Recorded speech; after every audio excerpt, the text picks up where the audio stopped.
tonight I have the great pleasure of introducing our speaker to you. Dr. MaryAnne Borrelli is Professor of Government at Connecticut College, Chair of the Department of Government and International Relations, a prolific author, and groundbreaking scholar on the subject of the status and role of America's First Lady. She is the recipient of numerous fellowships and grants and received the John S. King Memorial Teaching Award, recognizing her high standards of teaching excellence and concern for students. Dr. Borrelli is no stranger to the library. She is a recipient of the Ford Presidential Foundation Research Travel Grant and has visited twice before, studying the appointments of women to the presidential cabinet and investigating several aspects of Mrs. Ford's tenure in the White House. Both visits contributed to her books, The President's Cabinet, Gender, Power, and Representation, and The Politics of the President's Wife. She's back in the research room this week, and we're thrilled to have her here and to be able to work with her. Now tonight, we move beyond the tea and crumpets biographies of our First Ladies, where no core role was identified and no connections or consistencies were established among their tenures. From these earlier works, it appears that these were 37 disparate women with no commonality other than having been married to a U.S. president. Our guest provides the first systematic study of the roles, the structure, and the performance of the office run by the president's wife. The topic is especially appropriate because this month we recognize our First Lady, Betty Ford's birthday, and consider her many substantive accomplishments. President Harry Truman said, "I hope someday someone will take time to evaluate the true role of the wife of the president and to assess the many burdens she has to bear and the contributions she makes." Tonight, MaryAnne Borrelli fulfills his wish.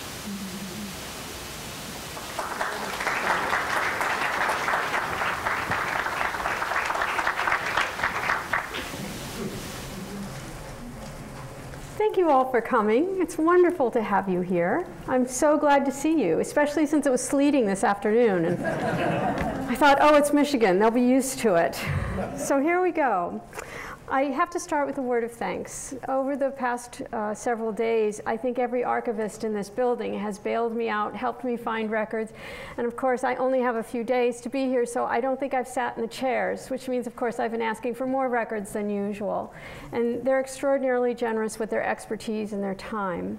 I also have to thank the Gerald R. Ford Foundation because I would never have had a first book. And without a first book, you don't get tenure, which means you never have the opportunity to have a second book. So please convey my thanks. Say nice things about the Gerald R. Ford Foundation. And my third set of thanks, and political scientists always do things in trinities, is to you for coming. So thank you very much for being here. And I will try and keep you awake, entertained, and informed. Here we go. Right? Okay, so you know who I am, and I'm going to find out who you are and how good you are. You had a quiz. I'm a teacher, right?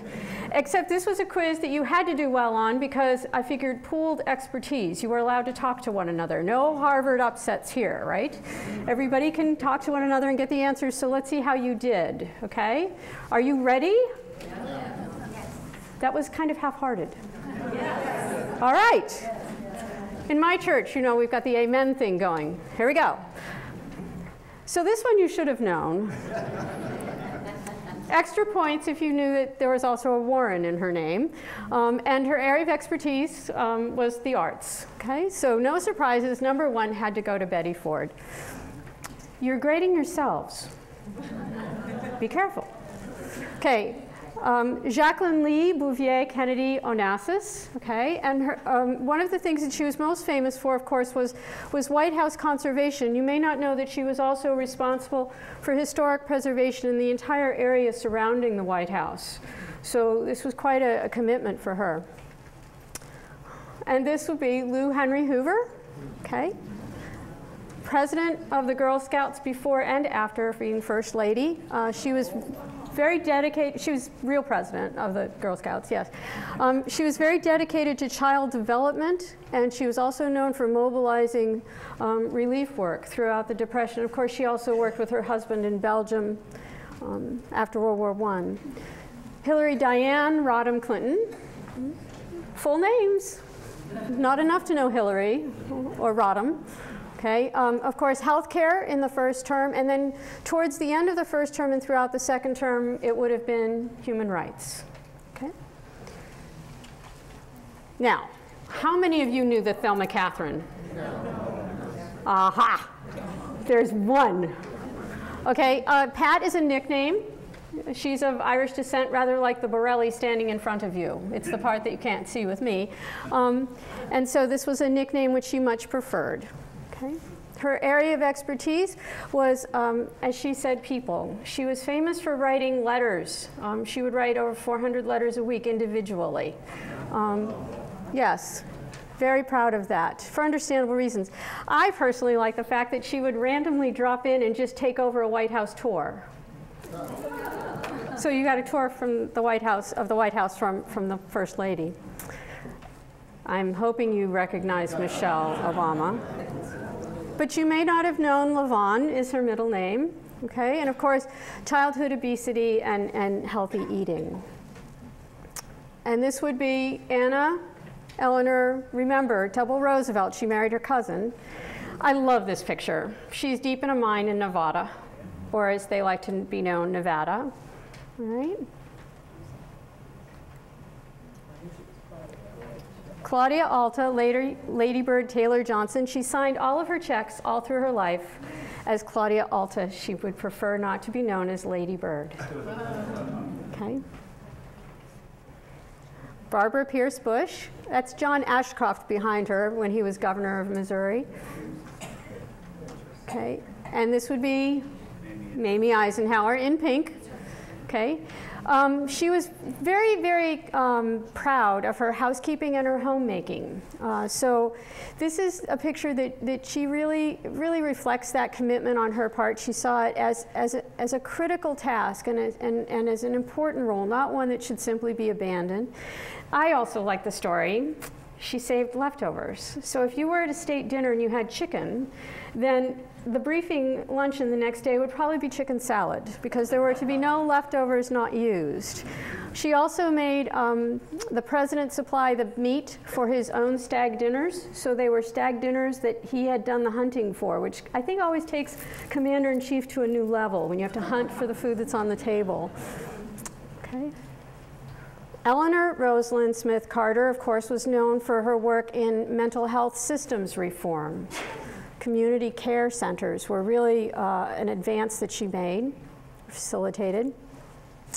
Laura Lane Welch Bush, okay, really known again for literature and literacy.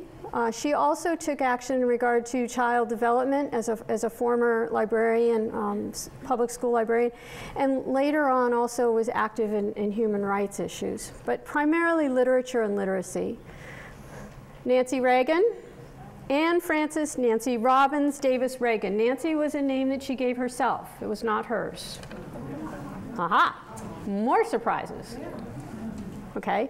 Robbins was her father's name. She preferred not to be known by that. She preferred, she was adopted by her stepfather Davis, and so she preferred to drop the Robbins herself. And then this is Elizabeth Virginia Bess Wallace Truman. You may not have known that her area of expertise and the thing that she lobbied for quite ferociously but very quietly was medical research, particularly cancer research. And she was responsible for really advancing cancer research funding in the federal government to a formidable degree. Yes. So, you have the full list. Let's see who got what. How many 42s? How many people got all of them right? Oh, I figured there'd be a few of you. 41. There's 141 in the back. Okay, how about Oh, and since this is going to be on Michigan TV, just so that the viewers at home know what we're talking about, everybody got a quiz sheet, and you had to come up with the formal name, the area of expertise, and correctly link it to the portrait. So for those of you who are at home and viewing this, go back to the beginning of the show and see what your score is. There we go. Okay, we've caught the audience up with the audience. So I've got 141. How about a 40? Oh, 41 should really be proud. 39. You need me. 38. 37. I'm shocked. There's gray hair in this room. You lived through most of this. 36. 35. 34. Well, I will stop there, okay? But who's my 41, please? I think it was in the back. Oh, okay. Well, then I have to keep going. 35, 34, 33, 32, 31, 30. I'm starting to speed up. 29, 28, 27, 26, 25, 24, 23, 22. Okay, so there's this book that you want to buy.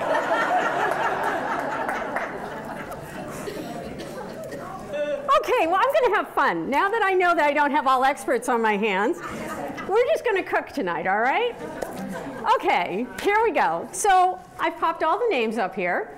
I tactfully put the Republicans in red and the Democrats in blue, so that's going to be the code throughout this entire process. And the thing that I would ask you to think about, oh dear, I'm still new to these mics. The thing that I would ask you to think about is what relationship you have with the First Ladies. Because the primary function that these women perform is public outreach. So their job is to establish a connection with you. And their job is to mediate the president's message to you and your views of that message back to the president.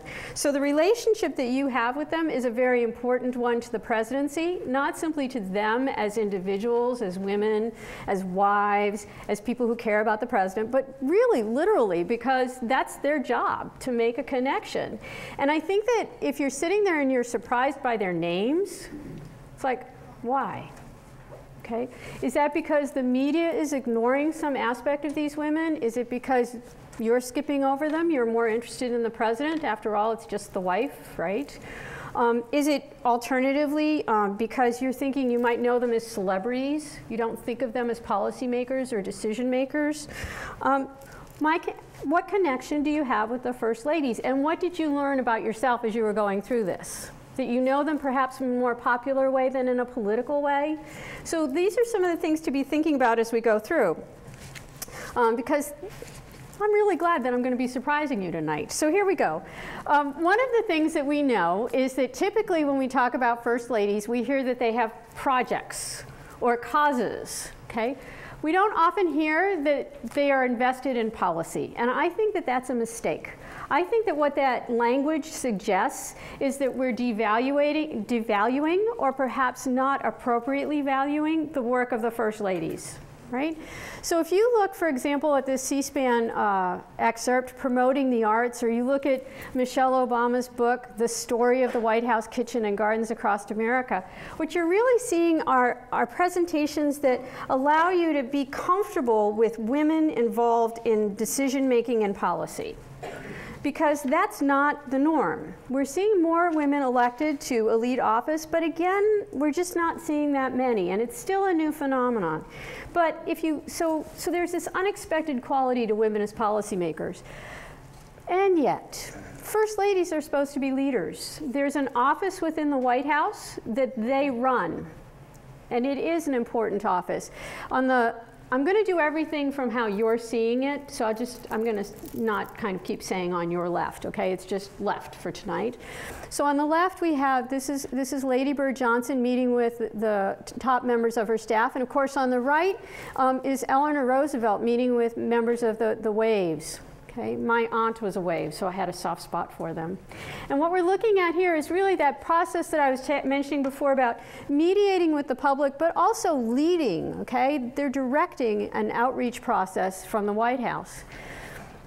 At the same time, they're very controversial, okay? I love this picture. On the left, okay, Hillary Rodham Clinton, I cheated. This is from when they were in Arkansas, and Bill Clinton, as you may know, won the governorship and then lost his first re-election campaign. And one of the things that happened was it was blamed on Hillary, right? She was then Hillary Rodham, and she's just too liberal. She's one of those upstart Northerners who moved down here. She's a carpetbagger. And so one of the things that she did in the second re-election campaign was that she adopted Clinton, and she was very forthright about the fact that she supported her husband, but it remained a point of contention. So Lady Bird Johnson, as a Southerner, a Texan, right, and they put together these T-shirts, and you can't read them from way back there, but what they did was, in capital letters, they put all the First Ladies' birth names on the T-shirt. Okay, so Claudia Alta Taylor Johnson, right? And here are the two of them modeling the T-shirt. It's all right for a woman to have a birth name as well as a marriage name. Now, the other thing that's interesting about this, the picture on the right, of course, is that Michelle Obama is the only one who looks angry. However, and you lived through all of this, I think, many of you, you know that the Dragon Lady, Nancy Reagan, was intensely controversial, right? Oh my gosh, Rosalind Carter, she went to a cabinet meeting. Really, right?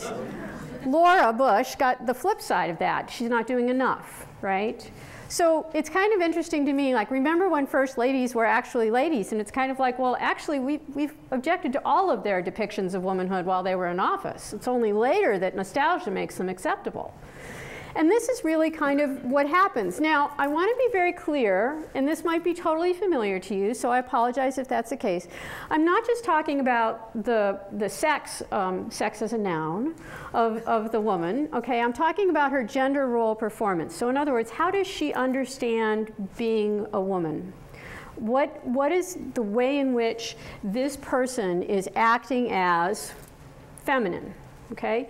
And this is something that if you think about it, there's a lot of different views on this, right? There are those who sit there and say, well, what you are biologically is what you should be socially, right? So that the biological and the social just smack together, and that's the way it should be, and that's the way it goes. There are others who say, well, there's the biological, and then there's the social, and the two can be very separate, okay? We can have tomboys, like little girls who are really, really good at being little girls, and they also happen to be really fantastic football players, right?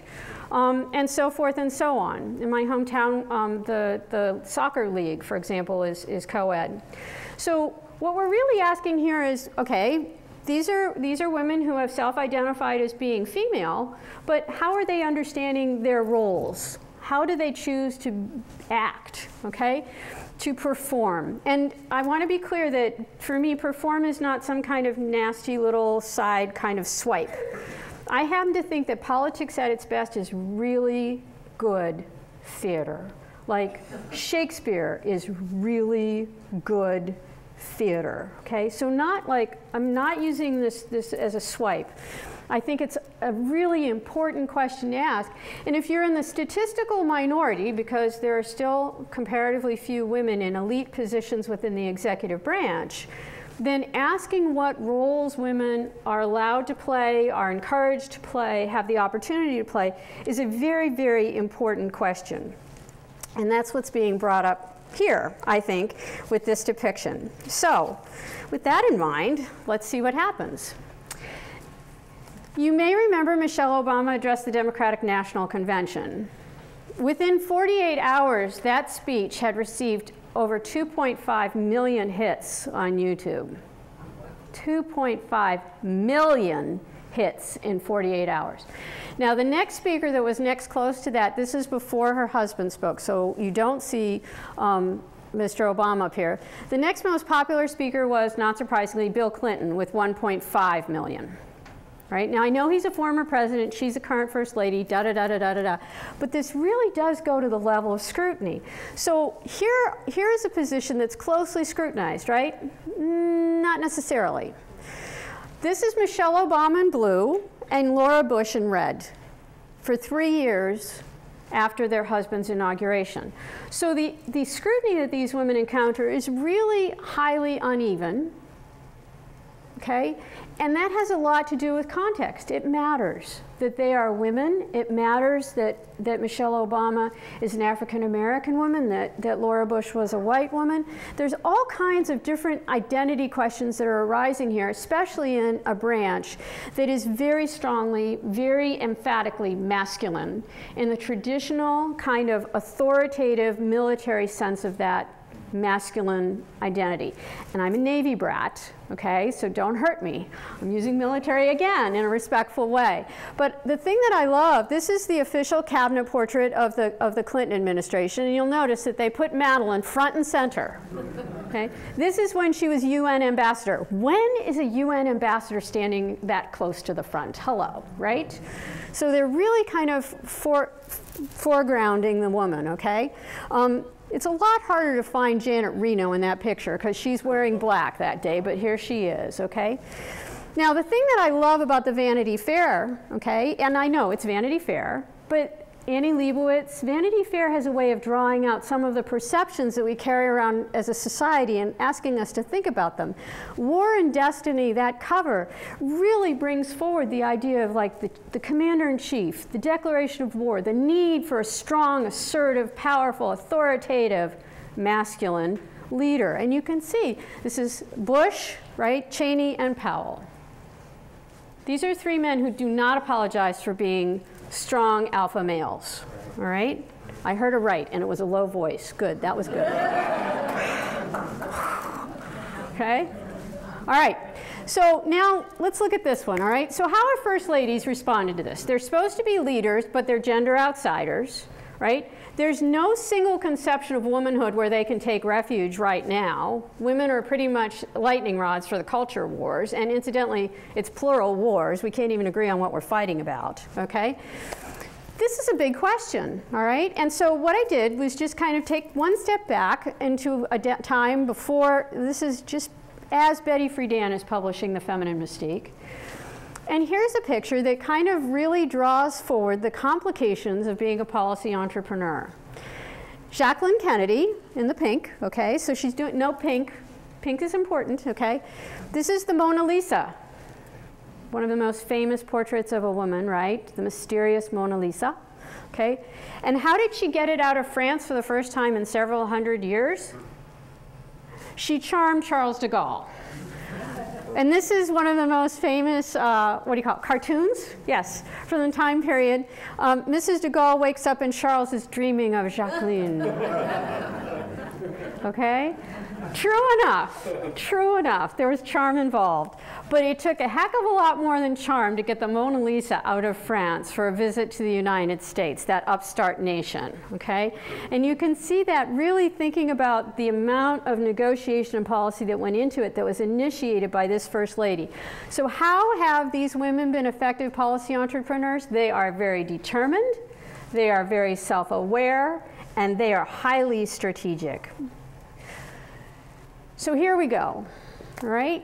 They have crafted a gender role that allows them to really think strategically about how they will complement or contradict enduring masculine norms within the branch, okay? That's very important.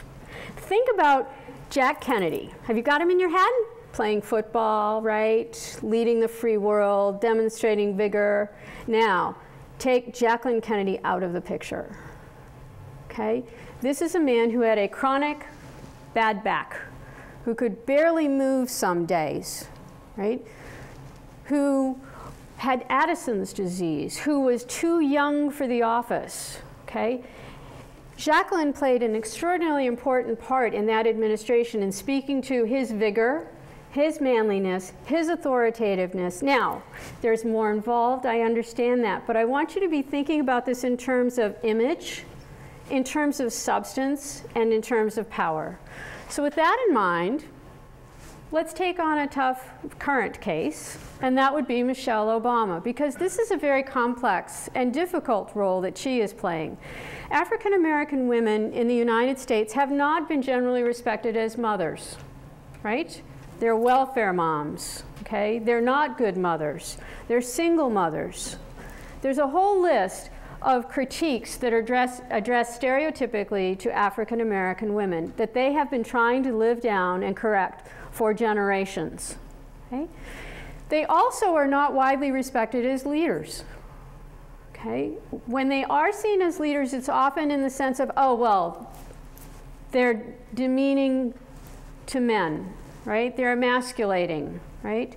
So Michelle Obama, when she comes into office, is not only stepping into an office that is really constructed about white womanhood, right?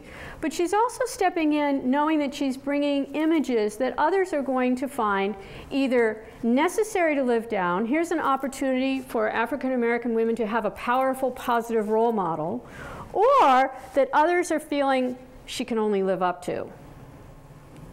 One of those women. Uppity. Dangerous.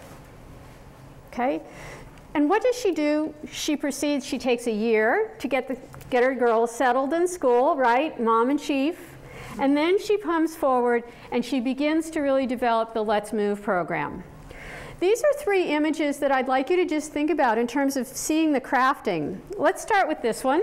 This was on her first visit out of the White House. She went to a military base, I believe it was Fort Hood. I'm a Navy brat, so the Army, you know, it's kind of, they're all bases. I apologize. And this is really a classic shot. You've seen this shot many, many times, but usually with the president, right? Stepping off of Air Force One, here's the military guard, right? Confident, poised, authoritative, and this time it's a first lady. So here's a first lady borrowing and presenting the masculine ideal, right? The modern American, the jet travel. Here, this is the visit to Italy, okay, in front of the Italian Guard, and I have to tell you, Borrelli, right? We know how to do uniforms in Italy, okay? Just check out the Vatican, right? Okay, all right. So what is she doing here? Bright yellow, okay? The hourglass figure, her famous dress style, there's no question of who the woman is, okay? This is the complement, the feminine complement to the masculine commander, right? Yet, again, notice, same height. In fact, she might have an inch on him given the way that they're just striding, okay? So there's a femininity, there's feminine power, feminine strength complementing the masculine strength in this picture, but not borrowing, right? And yet there's a centrality to it. And then finally, essence. Okay, this is marketed largely for African American women. Okay, I love this pose, right? So often when women are leaning forward or posed in popular pictures, they're kind of off balance, you know, like the whole like one leg up, you know, or leaning, or they're crouching or whatever. She's leaning forward, she's got the hand on the hip, and it's like, come on, are you there? You, okay? This is like, she's enjoying it, her mouth is open, she's smiling. This is a poised, comfortable, authoritative, strong woman, okay? And this is in that context. So again, what we're seeing here is a celebration of the feminine. So you're looking here sometimes, right, borrowing and thereby challenging the masculine, sometimes complementing and thereby reinforcing the masculine, and sometimes celebrating the feminine. Now, if you're kind of sitting there and thinking that's an awfully lot to read into three pictures, right? Because I know you. There's suspicious looks on faces out there. I would stress to you that I almost said Madeline. Michelle is very much in control of the framing of all of her visuals, okay? When Vogue arrived to do her shoot, they were shocked to find out that they would not be handling the entire shoot, okay? So this is a first lady who is very much in charge of the visuals, very much in charge of the presentation. She negotiates, she discusses, she decides what goes out with her staff. So this is exactly as I said before, self-aware and intentional. So with that in mind, here are the 3 lessons that I would draw from not just Michelle Obama, but from all of the modern First Ladies, because I find Michelle very representative in her self-presentation. Mrs. Obama is not distinctive. She's more skilled, I think, in many ways than many of them. But that's different from saying she's different. So gender matters. That gender has many facets, and we'll be going through them, and that gender affects policy. So let's just look at these 3 lessons, and let me just kind of have you walk through the modern First Ladies, since you didn't do very well on that quiz. Okay? So gender matters. So here we go with First Mama. All right? And this is Betty Ford using a gender ideology, right? First Mama. What's threatening about a mama? Right? It's like mom in chief. Okay? And she's really reaching out across gender boundaries and gender barriers. And you want to remember that Vietnam is not that long ago in the Ford administration, right? So we are still very much in living memory of a student rights movement, of a free speech movement.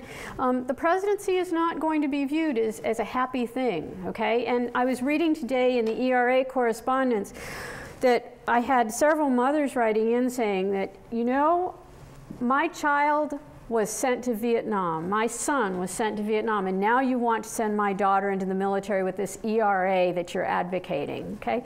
So there's a real generational boundary here that First Mama gets over. That's her CB handle, right? On the other hand, gender ideologies can divide, okay? Nancy Reagan was an intensely polarizing figure. Intensely polarizing. And despite all the efforts to kind of, as you can see in the left, portray her as just the wife, right? Time magazine, Nancy Reagan's growing role, the bright red dress, the love of the imperial, the willingness to assert, okay, is very important. Don Regan might have been the most noisy departure from the White House, but he was not the only personnel issue that Nancy weighed in on. And in point of fact, most of the First Ladies have been very influential in personnel decisions throughout the White House. Bess Truman selected Harry Truman's press secretary for him. So don't discount the quiet ones. Lesson 2, personal and public, theory and practice, formal and informal. Gender is not just an idea. So personal and public, behind the scenes, this is a picture of the Johnsons working on a speech, which is very common. Most of the presidents really attribute 3 tasks to their wives. Personnel, which I always think that's fascinating. Oh, my wife sees people much more clearly than I do. You're president. Hello. But on the other hand, there is evidence that that's the case. Presidents don't want to be disliked. First ladies apparently make peace with that. Okay? No, that's quite serious. So presidents don't want to fire anyone and try very hard not to, whereas first ladies are willing to say somebody's not doing their job and they're not loyal or. So personnel, speeches, and media. Those are the 3 things that first ladies have been particularly powerful for in the back door, quietly. Congressional testimony, this is Rosalind Carter testifying on behalf of her Mental Health Systems Reform Act. The other individuals who testified before Congress, here's your chance. Who do you think they are? Any ideas? Hillary Clinton. That's good. I hope you got that one. Who else? Eleanor Roosevelt. Perfect. And Laura Bush. On the importance of legislation for child development. So, theory and practice. First ladies have been particularly skilled with making and using symbols. This is one of the most famous pictures of Pat Nixon standing against the flag. Another symbol on the right, the first ladies in the White House have been very clever. Again, not a nasty word here. Very thoughtful in how they've used the White House. But they have also really negotiated budgets, programs, and the like. When Jacqueline Kennedy decided to take on the conservation of the White House, she did so through public-private partnerships. So she recruited people who had extraordinary development potential. A euphemism for they were very wealthy and willing to give money. right?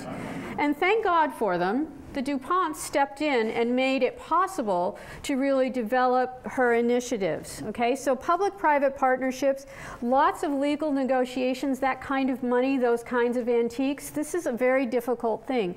So this is a picture of the opening of one of the newly refurbished rooms, and what you're looking at there is Jacqueline Kennedy in white, so you can see her a little bit more clearly, and then leaders from Congress and the National Archives Administration, who sponsored my trip here. Thank you very much. So I had to get them in a picture, okay? Formal and informal. So formal structures, there have been 3 first ladies who had presidential appointments. So this is Eleanor Roosevelt, who was appointed the assistant of the Office of Civilian Defense. She is pictured here with New York Mayor Fiorello LaGuardia, whom she got fired. Didn't do his job adequately. She was fired about 3 weeks after he was. Congress did not like having a first lady in charge.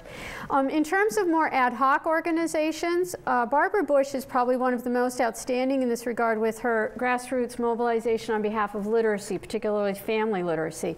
But these women are not alone. Again, you're really looking at women who know how to build institutions and organizations. So gender shapes policy very powerfully. So let's go back. You've already had all of those different kinds of policy expertise that these first ladies did and used. And think about it for a minute in terms of patterns. Okay? As Donna so kindly said, I try to get beyond biography, which I think is fantastic. But political scientists, we always look for more than one. We're always looking for the patterns. So here's some patterns, okay? One of the dominant themes that really connects the different policies that have been advanced by the first ladies is the role of nurturer and mother. It's an honored and highly respected role for women, which gives this policy approach a great deal of credibility. And sure enough, right, Lou Henry Hoover, Nancy Reagan, Barbara Bush, Michelle Obama, all of these individuals have really tapped into the power and the credibility of being a mother and a nurturer in their policy work. Moral guardian, okay? The idea that the woman has an insight into the aspirations of a nation, right? The call to be better. So Eleanor Roosevelt, Mamie Eisenhower, homemaking. Think about that like deeply and richly, to make a home. I mean, that's such an extraordinary thing, okay? And Pat Nixon, to call forth the better spirits, right? That's how she always thought of volunteerism. If people could just do more, think of the world we would live in. So again, a role that has long been ascribed, highly valued for women. Caregiver. Bess Truman, Rosalind Carter, Hillary Rodham Clinton, okay? Medical research, mental health care, healthcare reform and human rights. This is Clinton at the Beijing conference in 1995. Now, the thing that I find fascinating about the Beijing conference, if you haven't read the speech, get it online. It's an amazing speech. I gave it to my students without putting a name on it and asked who they thought had delivered it. And after discussion, everybody agreed it was a presidential speech. To make those kinds of proclamations, to assert so profoundly and so clearly the priorities of the United States, it was a presidential speech.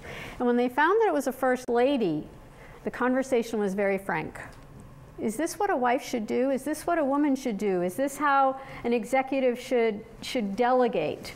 It was a fascinating conversation about gender norms. Caregiver is a very authoritative role here, and certainly was for both Bess Truman and Rosalind Carter as well. And finally, cultural conservator, right? To say that there are things that we value, to say that some things have been beautifully or well done, okay? Jacqueline Kennedy, Lady Bird Johnson, Betty Ford, and Laura Bush. Now, the thing that I would draw your attention to here is that this is not just about happy stuff. oh, beautification, it's all going to be pretty, you know. Lady Bird Johnson said that the thing about beauty was that it was such a fragile word that people didn't understand it. If you look at her beautification program, in many ways what she's doing is using feminine language, right, as a counterpoint to the masculine language of the war on poverty. Okay? Right? But she's also, in beautification, walking into a situation of great rural and urban poverty and saying that this is not the way that it has to be, and this is not the way that it should be, and this is not the way that it will be. So in addition to planting untold numbers of flowers and trees, right, she also argued very heavily and very strongly for things like rat extermination. You don't get much blunter than exterminating rats, right? She also argued for a variety of different initiatives that would provide youngsters and young adults with employment over the summer months. So this was the early kinds of outreach that we see in the Johnson administration. Okay, so what you should be aware of, because I gave you all those blue and red cues, right, is that in every role you have Republicans and Democrats. And in every role, although I've kind of identified singularly, you know, a particular woman, it's as easy to sit there and look at the Girl Scouts and say, well, okay, so she put those in nurturer and mother, but why isn't she putting them in moral guardian? You know, she put the arts with Betty Ford and cultural conservator, but really isn't that about being a moral guardian, right? And on, you know, like, well, caregiver, why did she put healthcare reform and Hillary Clinton under caregiver instead of? And that's what I would say is true, is that I've highlighted a particular role for each of these kinds of policies, but the sheer fact of the matter is that's one facet. And these four keep servicing again and again and again. So, when we see these women working under circumstances of great contradiction, we see them doing it very gracefully, right? You'll notice on the left, this is Mamie and Ike, of course, and her attention is totally focused on him. It's the presidency. What matters is the president.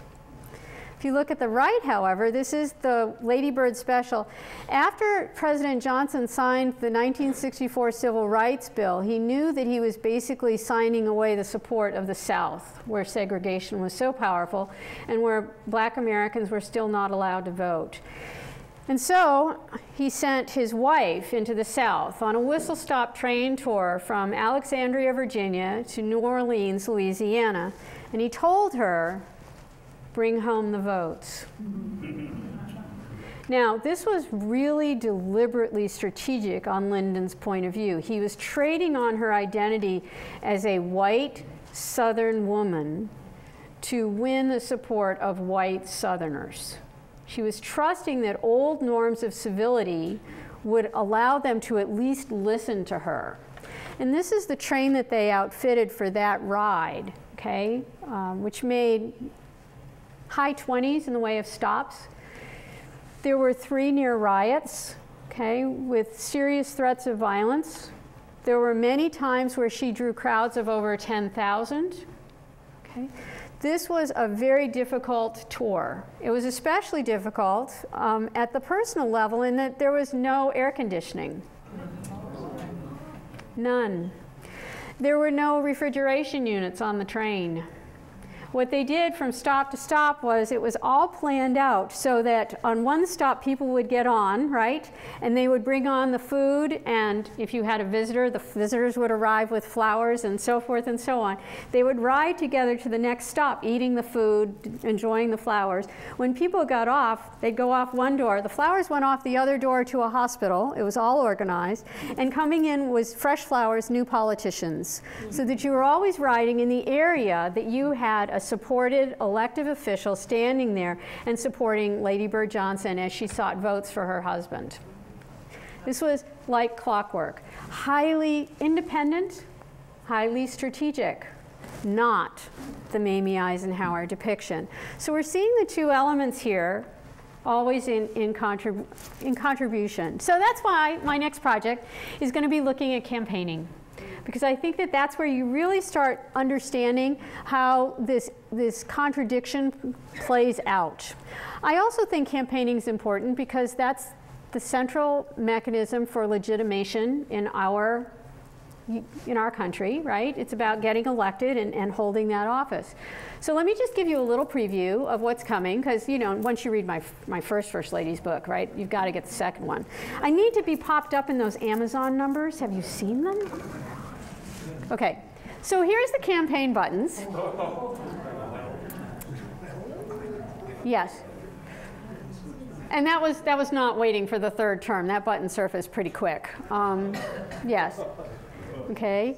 You may remember secondhand rows. Nancy Reagan was viewed as just too whatever, so she did the secondhand rows, right? Betty's husband had an echo in Barbara's husband. Okay. I personally like the America's future is in villagers. That's the Clinton button, the green button in the corner. And then a very powerful and very assertive statement for social conservatives, Laura Bush, a real first lady. Okay, and 1980 was not easy, all right? So we did it before, we'll do it again for the Carters. Green, not red or blue there. So these buttons really go to the point that, are they elected? No. Are they influencing the election process? I think so. By framing the president, by explaining the administration in a particular way, by mediating the messages between the president and the public. And I think it's because they have that role of honest broker, that role of being a go-between, that they draw so much comment, criticism, and support. People recognize power when it's being exercised. Okay? So this is, I just thought this was a fascinating pairing. This is on the left, one of the most famous pictures of the 1960 campaign. This is the Kennedys in West Virginia campaigning. Kennedy, of course, Jack considered West Virginia pivotal. It was a state that was particularly suspicious of having a Roman Catholic in the White House. Okay. Also a northerner. We do not talk like the Kennedys, incidentally, in Boston. I have to throw that in. So there's a real like Maine kind of twang going on there that's really New England, that's going to really grate on West Virginian ears. So this is a very good test, okay, of Kennedy in West Virginia. And the wife is right there. Behind him, hands behind her back, a double disassociation, right? But supportive, right? The face is engaged. There's a quality there of really kind of standing in reflected light and comfortable with that. So to me, it's all the more interesting then that Look would put out a magazine that kind of portrays her very differently. There's a, I don't know, suspicious? The eyes are kind of slanting sideways, right? We're not sure about this whole enterprise with Jacqueline, right? Definitely a lowered décolletage. I think that's how that word's pronounced in the gown, right? And what's the header? What's the title? The females of the family are as formidable as the men. Okay? So we have these images, one from the campaign, one from the popular press. And what I would suggest to you is that that's what we see time and again with the first ladies. How do they image themselves? How do they control that image? And how are they, in turn, imaged and controlled, right? So this is, I think this is a great shot. There's just such comfort and such agency in this picture. It's Lady Bird Johnson, Barbara Bush, Hillary Clinton, Betty Ford, Nancy Reagan. So it's a good one to end with. Thank you very much.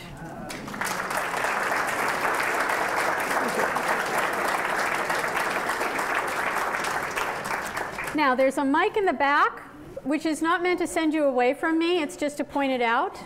And I do hope you'll ask questions, and I hope even more that I'll have some answers.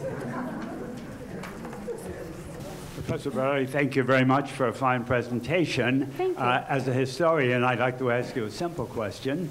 Why start with Lou Hoover? How about first ladies before that? Lack of sources, perhaps? Or is that a second book coming up, or a third book? Oh, thank you. Oh, I like you already.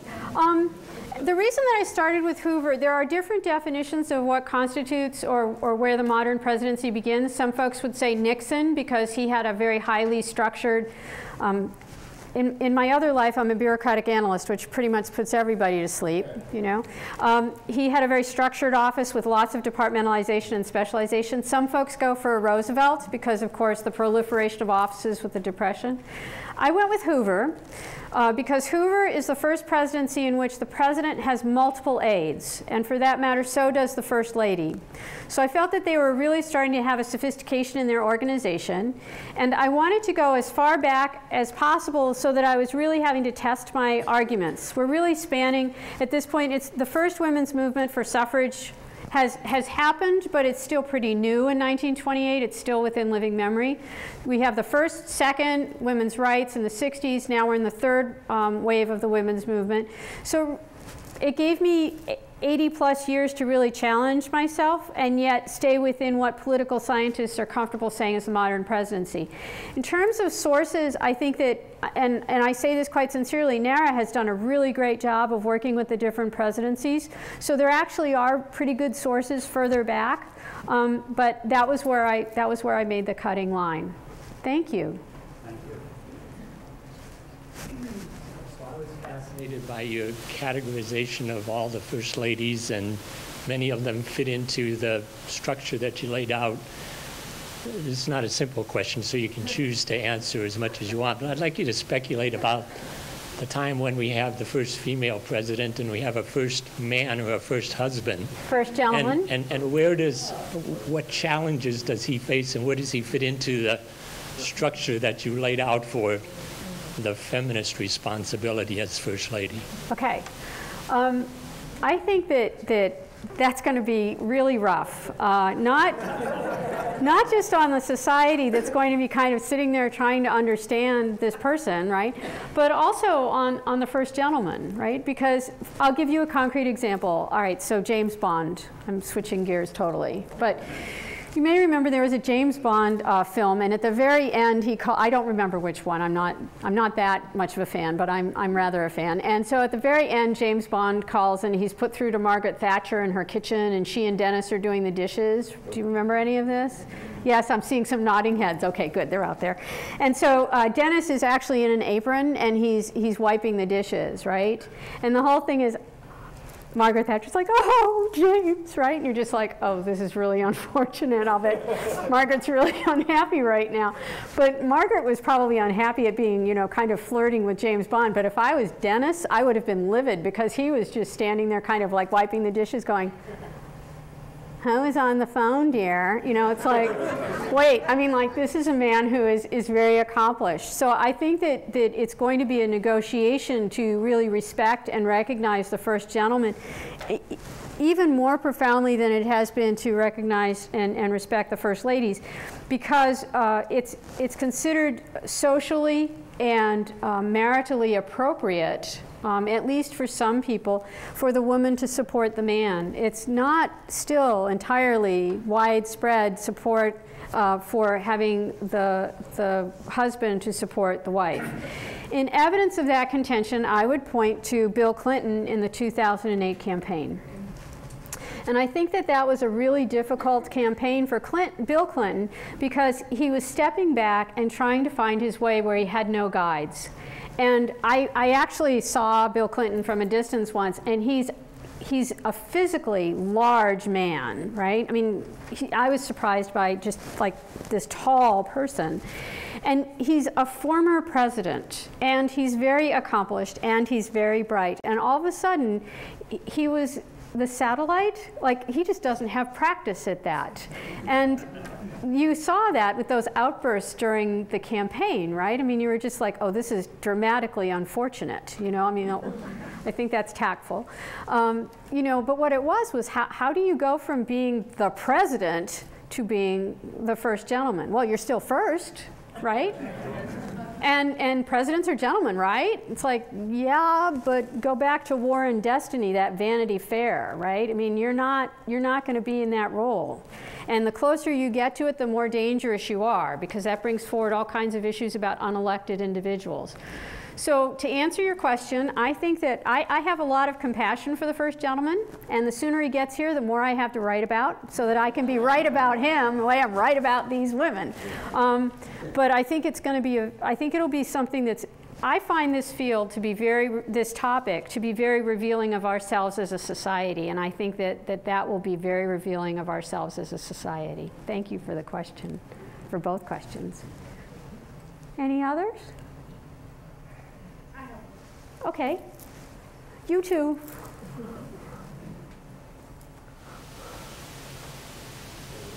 So, do you believe then that there are some roles that society would find unacceptable for a First Lady to be performing? I think that there are roles that society finds unacceptable for First Ladies. Absolutely, I do. Now, the thing about that is that when you talk about society, it's kind of like, okay, so it's like the winner takes all in the public opinion polls, right? Because one of the things that First Ladies have said, and that I think is very fair, is that everything they do is going to be critiqued. And I would add that everything they do will have supporters. So this process of kind of finding your support and building your support and how you turn it into a society level of support is really what the challenge is for them, because they are very heavily scrutinized and very heavily critiqued. Those four roles, which are so honorable and so important, are also very traditional roles for women. So I didn't put up there, for example, the role of policy entrepreneur. That's still something that makes people uncomfortable. And if you look at kind of the societal views of women and their relationship to power, and now we're looking at stereotypes and the dynamics that surround stereotypes, you know, the scheming concubine, right? Oh my God, you know, you bring sex the verb into it, and it's like, oh, what's she doing, right? You know, this was the thing with Betty Ford when she was very forthright and said, you know, Jerry and I have pillow talk. And I thought, oh my God, you actually said that, you know? I mean, like, she actually said that they slept in the same bed. That was a scandal that was reported in all the papers. First Lady said they slept in the same bed. They've got 4 children. They've done it before, you know? So your question, I think, is absolutely on point. Society has stated very clearly, remember that, you know, when First Ladies were real ladies.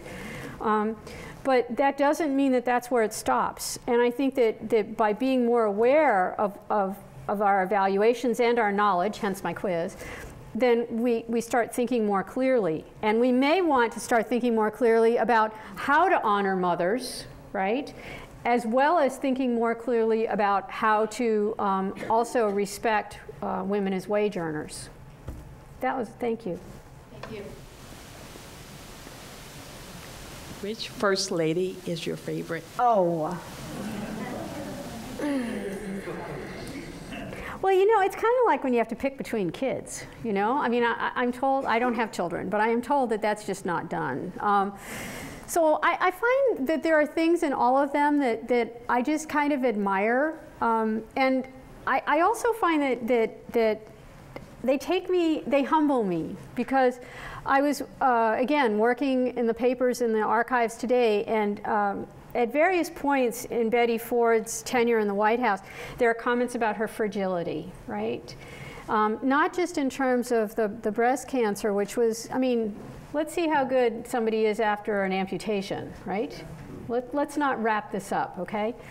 But also because she was someone who had suffered from chronic pain and who was known to have consulted a psychiatrist. Thank God, it's called mental health care, right?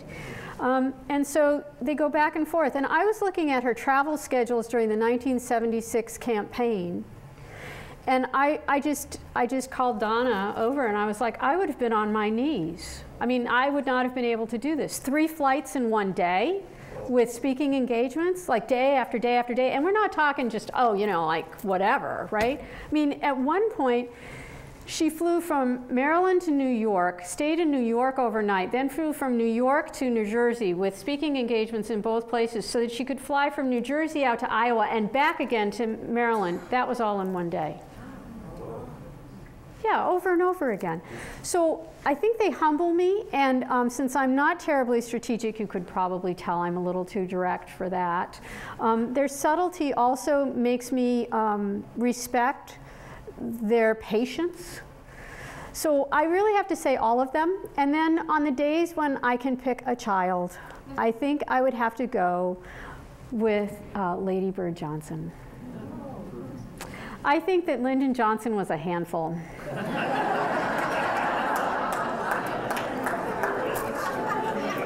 I mean, right? Who would you marry? Lyndon Johnson or Gerald Ford? Well, duh, right? Gerald Ford, okay?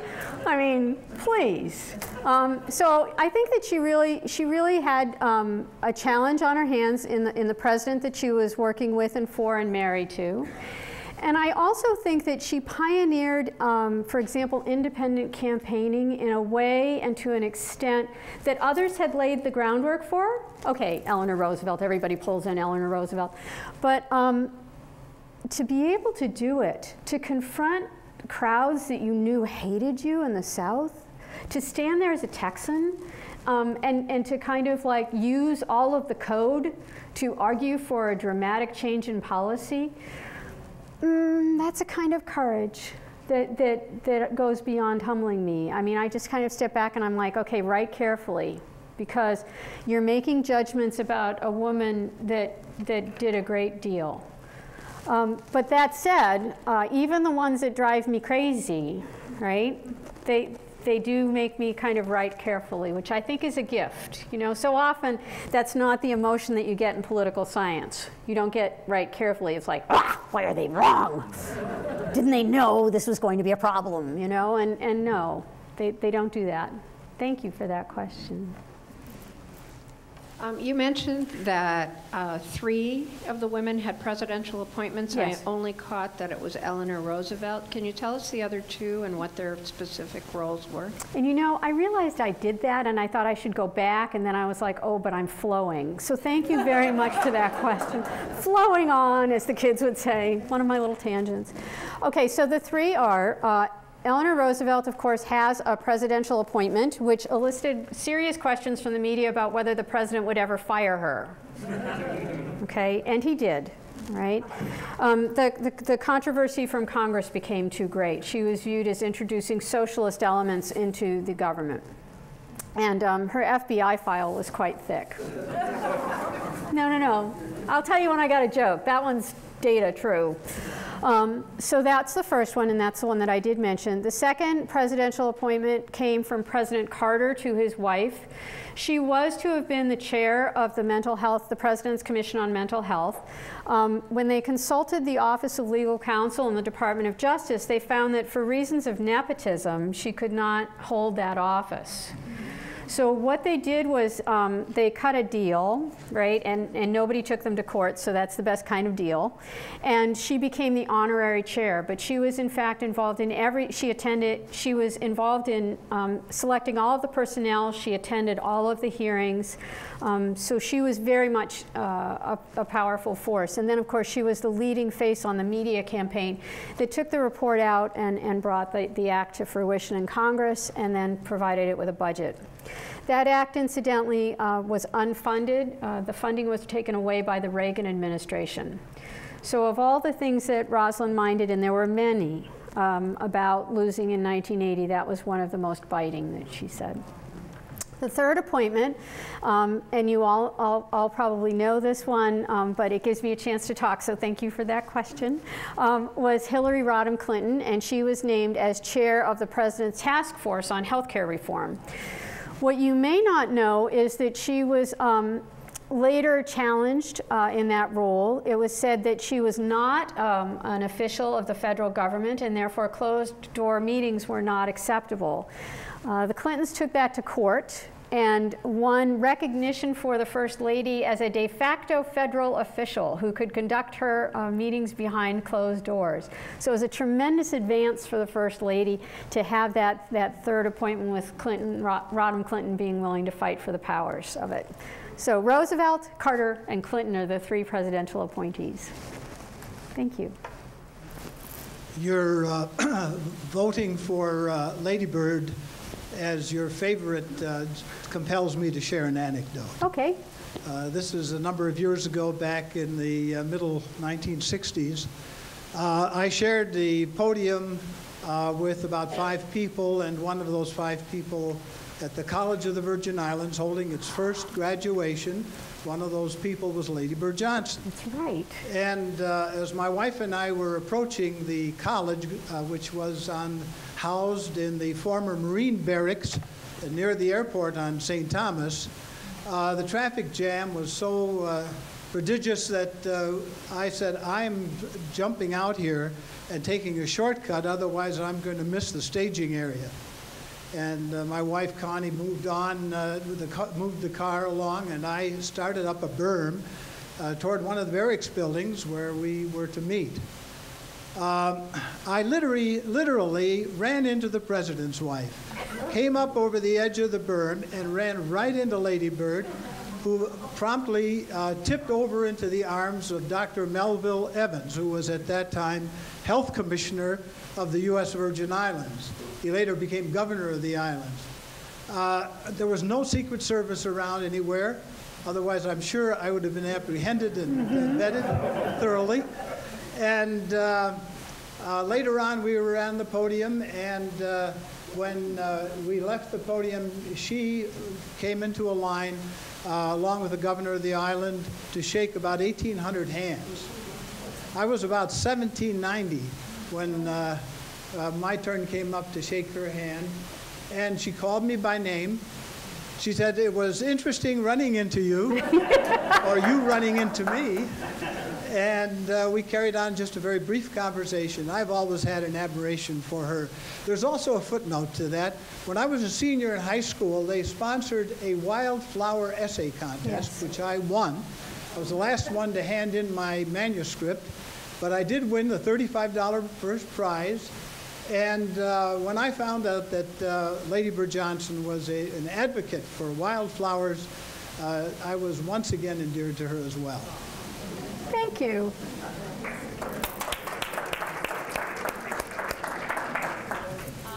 I was very surprised to hear something that what you said about Bess Truman. Far grittier than that image of her that we have. Also of Lady Bird, we thought of her primarily as the wildflowers and the beautification, and not so much rat extermination. And I just wonder, do you find that there was a concerted effort to keep them, a more softer, feminine type image in the public, or do you think that's just the way history has turned out? I think that there are several things at work. I think that we do prefer to simplify our memories, and when we simplify them in the direction of happy, it's more comfortable than when we simplify them in the direction of evil. And so we tend to remember the First Ladies in very stark terms. So, for example, I had forgotten Barbara Bush, when she started campaigning in 1988, I had forgotten that she had such a terrible reputation, right? You remember she said, what was that line? Well, I'm not going to say what I think of her, but it rhymes with rich, right? All of a sudden, you all remembered that.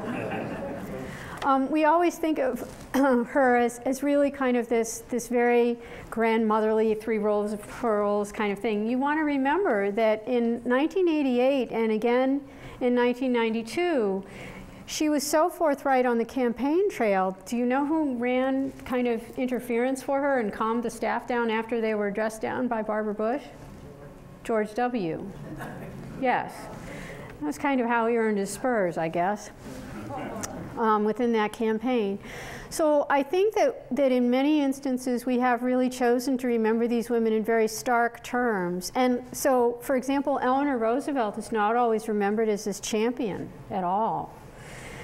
So that's step one. I think that we do tend to simplify our politics and our memory. I think that step two in this is that there are ways in which our society ascribes roles to women, and those ascriptions have really lagged with regard to first ladies, right?